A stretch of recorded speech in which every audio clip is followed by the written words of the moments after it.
할렐루야. 오늘 예배 나오신 여러분들을 주님의 이름으로 사랑하고 축복합니다. 오늘 우리가 함께 읽은 본문 말씀을 가지고 끝까지란 제목으로 함께 은혜를 나눠보려고 합니다. 우리는 사람들 앞에 서거나 인생의 중요한 일을 앞두고 있을 때 긴장하게 됩니다. 그리고 그러한 긴장은 대부분 잘해야 한다라는 중압감에서 오는 것이죠. 물론 적당한 긴장은 우리에게 좋은 영향을 주기도 하지만 때로는 잘해야 한다는 중압감으로 인한 긴장이 과도하게 되면 오히려 우리는 일을 망치고 말 때가 있습니다. 제가 군종장교 면접을 보러 갔을 때 저와 함께 간 친구가 너무 긴장한 나머지 그 면접관에 이제 스님이 한 분 계셨는데 군대에서 근무하신 스님이 다른 종교를 가진 이들과 어떻게 지낼 것인지에 대해서 물어봤을 때 그 친구가 너무 긴장해서 스님에게 다른 종교는 다 거짓말이고 그렇게 막 복음을 스님에게 막 전했던 기억이 아직도 납니다. 물론 너무 긴장한 나머지 그런 말을 했겠지만 친구는 면접에서 떨어지게 되었죠. 유명한 강연가이자 서울여자대학교 교수인 김창옥 교수는 우리가 중요한 일을 앞두고 잘해야 한다는 생각 때문에 때로는 마음의 허리띠를 너무 동여맨다라고 이야기합니다. 그것 때문에 우리가 무대에 올라갔을 때 온전한 실력을 다 발휘하지 못한다는 것이죠.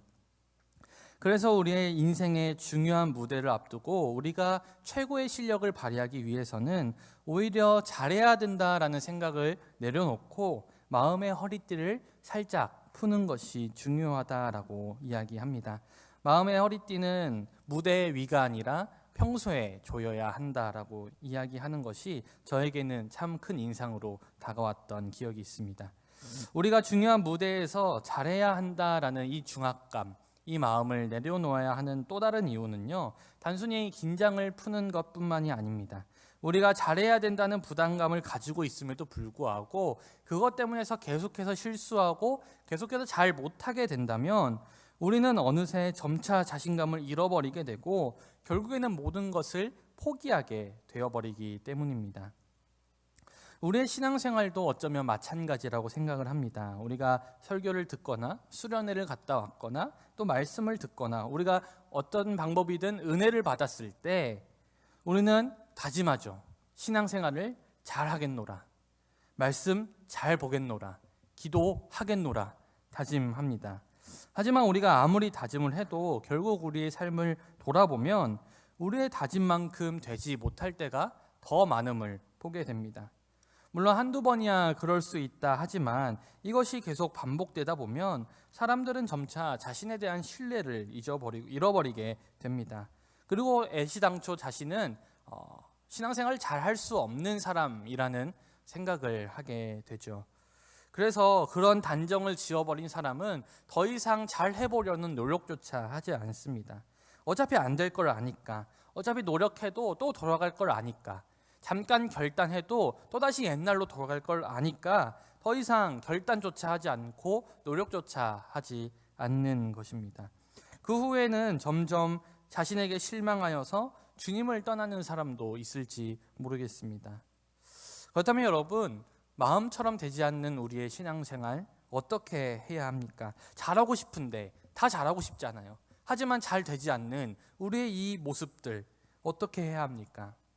어떤 사람들은 이렇게 생각을 해요. 그래서 그런지도 모르겠지만 기적을 체험하거나 예수님을 만나면 내가 신앙생활 잘 할 수 있을 텐데, 나도 제자들처럼 예수님을 만났다면, 예수님을 눈으로 보았다면 나도 흔들리지 않았을 텐데, 나도 이사야와 엘리야처럼 기적을 행하거나 아니면 기적을 체험한 성경의 인물들처럼 내가 기적을 직접 체험하였다면 나도 신앙생활 잘 할 수 있을 텐데 라는 생각을 하기도 합니다.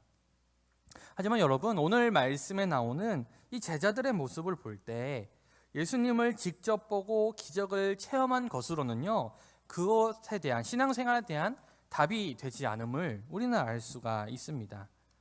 누가복음은 예수님이 십자가에 달리시기 위해서 예루살렘으로 향하는 여정을 9장에서부터 다루고 있습니다. 그리고 예루살렘으로 향하는 그 여정이 계속되는 동안 예수님께서는 자신이 가고 있는 이 예루살렘의 여정이 영광의 길이 아니라 십자가 고난의 길이라는 것을 끊임없이 강조하십니다. 그리고 이제 그 십자가로 나아갈 그 날이 얼마 남지 않았습니다. 오늘 우리가 함께 읽은 본문 바로 이전에는 예수님과 제자들의 성만찬 이야기가 나옵니다. 예수님께서는 제자들과 떡과 포도주를 나누시면서 유월절과 자신의 죽음에 대한 이야기를 그런 교훈을 가르쳐 주셨습니다. 그리고 예수님께서는 자신을 누군가, 이 제자들 가운데 누군가가 자신을 팔아 넘길 것이라 말씀하시며 이제 정말 그 시간이 얼마 남지 않았음을 말씀해 주셨습니다. 이제 제자들은 이제 예수님의 죽음이 얼마 남지 않았음을 확실히 깨달아야 했어요. 예수님의 죽음을 깨달았다면 제자들이 신경 써야 할 것은 예수님께서 왜 이 땅에 오셨는지, 그리고 자신들이 앞으로 예수님의 죽음 이후에 무엇을 해야 되는지 이제는 그것을 알 때가 되었다는 것이죠. 그런데 놀랍게도 오늘 본문의 시작은요, 제자들이 자신들 사이에 누가 더 큰 자인지를 놓고 다툼이 일어난 것으로 시작이 됩니다. 사실 한 집단에서 서열을 나누는 것은 지극히 일반적인 일이고 본능적인 행동이죠. 동물의 세계에서 서열이 중요한 이유는 높은 서열을 지닌 동물은 생존과 번식에 유리한 위치를 차지하기 때문입니다. 높은 서열에 있는 짐승은요, 맛있는 음식을 배불리 먹을 수 있고 우수한 파트너를 만나 짝짓기에도 유리합니다. 그래서 동물들은 높은 서열로 올라가려고 하죠. 그리고 동물적 본능이 남아있는 인간들도 자신의 서열을 높이거나 또 자신의 서열을 지키기 위해서 끊임없이 노력합니다. 하지만 오늘 예수님께서 예루살렘으로 향하시면서 지속적으로 자신의 죽음에 대해서 말씀하셨고, 오늘 바로 말씀 직전에 성만찬을 나누시면서 예수님께서 한 번 더 자신의 죽음에 대해서 강조하셨음에도 불구하고 제자들이 누가 더 큰 자인지를 놓고 다툼을 벌였다는 사실은 그토록 오랫동안 예수님을 체험하고 예수님을 만나고 예수님의 말씀을 듣고 예수님의 기적을 눈으로 봤던 이 제자들조차 여전히 세속적이고 세상적인 것에 관심이 있었음을 우리에게 알려줍니다. 여러분, 제자들은요, 여전히 세상의 성공에 목말라 있던 사람들이었습니다. 제자들이 이처럼 예수님의 죽음을 앞에 두고 누가 더 큰 사람인지 서로 다투는 모습을 본 예수님께서는 세상의 임금이나 집권자들은 그렇게 할지는 모르겠으나 적어도 예수님의 질서, 하나님 나라의 질서는 그렇지 않다라고 말씀하십니다. 오히려 세상과 다르게 섬기는 사람이 큰 사람이다라고 말씀하고 계시죠. 여러분, 어떻게 이게 가능합니까? 어떻게 이게 섬기는 자가 큰 사람입니까? 지금이야 겸손과 어떤 섬김이 미덕이라고는 하지만 그 당시의 섬김은요, 미덕이 아니었어요. 다른 사람을 섬기는 사람은요, 노예였고 하층민이었습니다. 높은 지위에 있는 사람은 낮은 사람이, 지위가 낮은 사람이 하는 일을 결코 해서는 안 되었습니다. 세상이 크다고 말하는 사람은 결코 다른 일을 섬기는 일을 해서는 안 되었습니다. 내가 다른 사람을 섬긴다는 것은 내가 그 사람의 노예이고 종이라는 것을 뜻하는 일이었어요. 이게 바로 세상의 질서입니다. 하지만 오늘 예수님께서 섬기는 자가 큰 자라고 말씀하신 이유는 바로 하나님 나라의 질서가 우리의 세상의 질서와 다르기 때문입니다. 무엇보다 예수님께서 이 땅에 오신 이유가 바로 우리를 섬기기 위해서 오셨기 때문이죠. 여러분, 예수님께서 우리를 어떻게 섬기셨습니까? 바로 십자가로 섬기셨습니다. 피조물에 불과한 우리들을 위해서 하늘 보좌를 내려놓고 우리와 동등한 위치에 서셨으며 그 길 끝에는 우리를 위하여 물과 피를 쏟으시면서 십자가에 달리셨습니다. 그러니 우리도 예수님의 본을 따라서 섬김받기보다 섬기는 삶을 살아야 한다는 것이죠. 하지만 여러분, 제자들은요, 섬기기보다는 섬김받기 원하였습니다.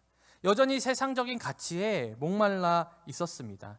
여러분, 이 제자들의 모습을 보면 얼마나 답답합니까?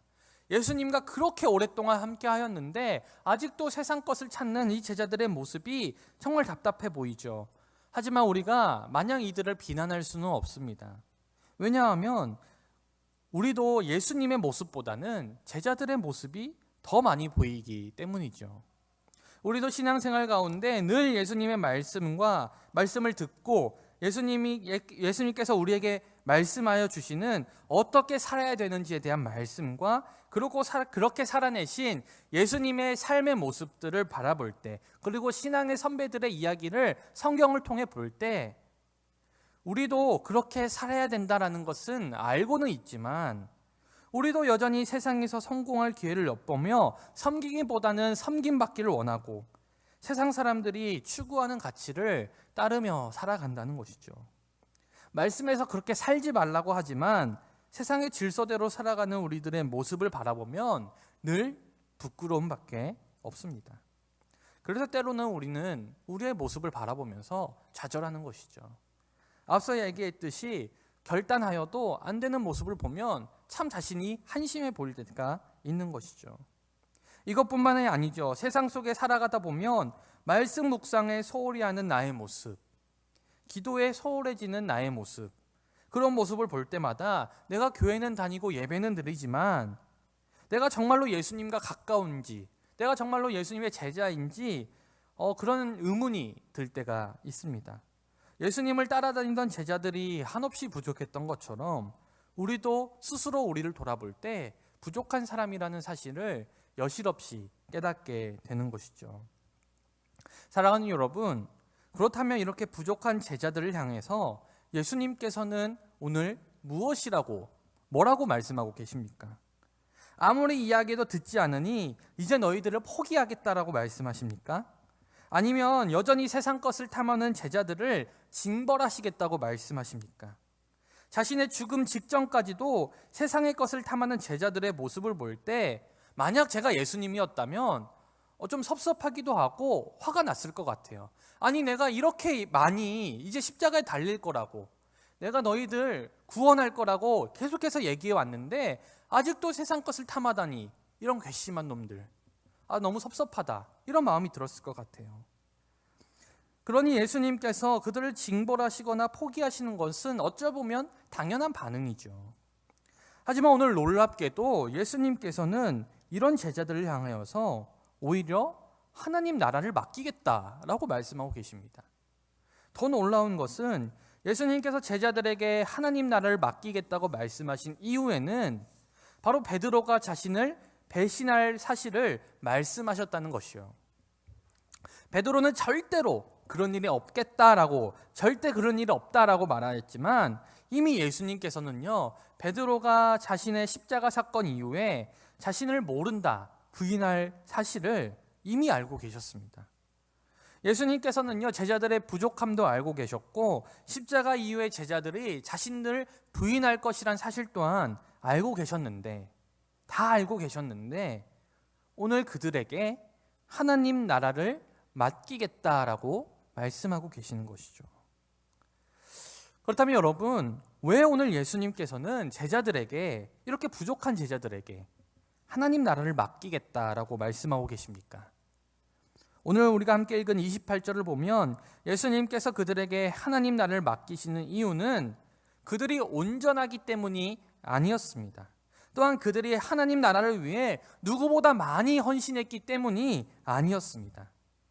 다만 예수님께서 그들에게 하나님 나라를 맡기신 이유는 그들이 항상 예수님과 함께 했기 때문에, 그것 때문에 예수님께서는 오늘 제자들에게 너희에게 하나님 나라를 맡기겠다라고 말씀하고 계셨습니다.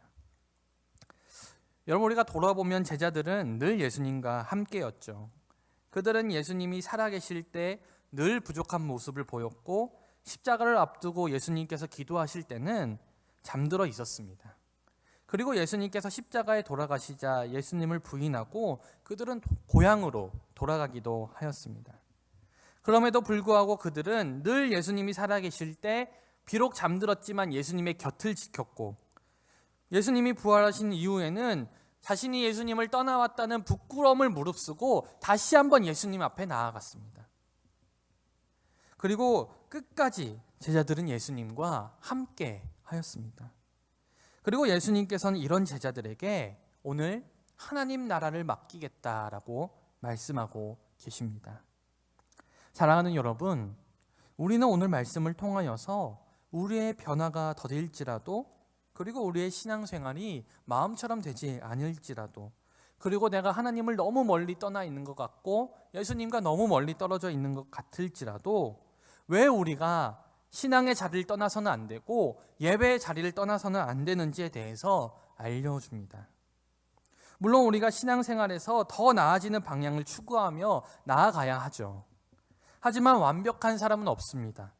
저뿐만 아니라 아무리 훌륭한 목사님, 아무리 성인 군자가 오더라도 늘 부족함과 결점을 가지고 있는 게 바로 우리들 인간이라는 존재예요. 죄로 인해 망가진 우리라는 존재입니다.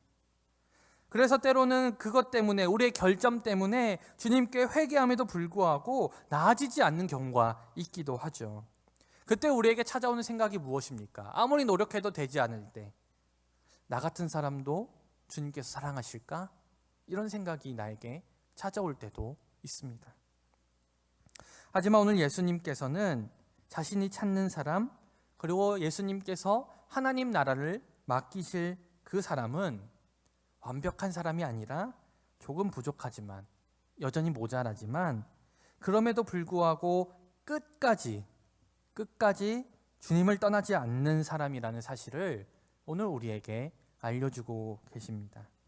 그러니 우리가 우리 자신에게 실망할지라도, 우리 삶에 신앙의 침체기가 오더라도, 그래서 예수님과 하나님이 나와 너무 멀리 떨어져 있는 것 같다 할지라도, 그리고 세상의 유혹으로 우리가 흔들릴지라도, 우리가 지금 예배하는 이 예배의 자리, 우리가 삶에서 지켜내는 신앙의 자리를 놓쳐서는 안 되는 이유는 바로 예수님이 찾으시는 사람은 훌륭한 사람이 아니라, 도덕적으로 완벽한 사람이 아니라 주님 곁을 끝까지 지키는 사람이기 때문입니다. 우리는 신앙의 침체를 겪을 때 하나님께서 나와 함께하지 않으신다는 생각을 하곤 하죠. 하지만 예수님께서는 우리에게 말씀하셨어요. 세상 끝날까지 너희와 함께하겠다고 분명히 약속하셨습니다. 그리고 그 약속을 지키기 위해서 우리에게 성령을 보내주셨습니다. 그리고 예수 그리스도를 구주로 믿는 모든 사람은 성령을 소유한 사람입니다. 그러니 우리가 주님을 떠나지 않는다면 주님은 늘 우리와 함께하고 계시는 것이죠. 그리고 지금도 주님은 부족하지만 자신의 곁을 지키는 사람, 하나님 나라를 맡길 그 한 사람을 지금도 찾고 계십니다. 그러니 우리가 신앙의 열정을 잃어버릴 수 있습니다. 때로는 넘어질 수 있습니다. 때로는 실수할 수 있습니다. 그러나 우리가 절대로 놓쳐서는 안 되는 것은 바로 끝까지 예배의 자리를 지키는 것, 끝까지 주님의 곁을 지키는 것, 그것만큼은 절대로 우리가 놓쳐서는 안 되는 일입니다. 나무를 보면 가지가 뻗어나가잖아요. 그런데 가지 중에 하나가 햇빛을 너무 많이 쐈든지 아니면 때로는 양분이 부족했든지 간에 나무는 괜찮은데 가지 하나가 상할 때가 있어요. 그럴 때 이 나무에서 떨어지지만 않는다면 이 가지는 물 잘 주고 햇빛만 잘 비춰준다면 언젠가는 다시 회복되는 것을 보게 됩니다. 하지만 그 나무가 조금 시들었다고 가지가 시들었다고 나무에서 잘라내면 그 가지는 더 이상 회복될 기미가 보이지 않는 것이죠. 마찬가지로 우리의 신앙도 그렇습니다. 우리가 외부의 환경으로 인해서 때로는 생기를 잃어버릴 수가 있어요. 그럼에도 불구하고 끝까지 우리의 줄기 되시는 주님과 붙어 있다면 우리는 다시 회복될 줄 믿습니다. 사랑하는 여러분, 오늘 우리가 다시 한번 결단하길 소망합니다. 주님, 저는 부족합니다. 하지만 끝까지 주님 곁을 지키겠습니다. 주님, 저는 연약합니다. 그러나 끝까지 예배의 자리를 떠나지 않겠습니다. 우리가 완벽보다는 끝까지 주님과 함께하는 신앙을 결단하며 주님 앞에 나아갈 때, 저는 분명 주님께서 여러분들에게도 찾아오셔서 내가 너희에게 하나님 나라를 맡기겠다 라고 말씀하실 줄 확신합니다. 사랑하는 여러분, 부디 어떤 상황 속에서도 끝까지 주님 곁을 지키시는 여러분 되시기를 주님의 이름으로 간절히 축원드립니다.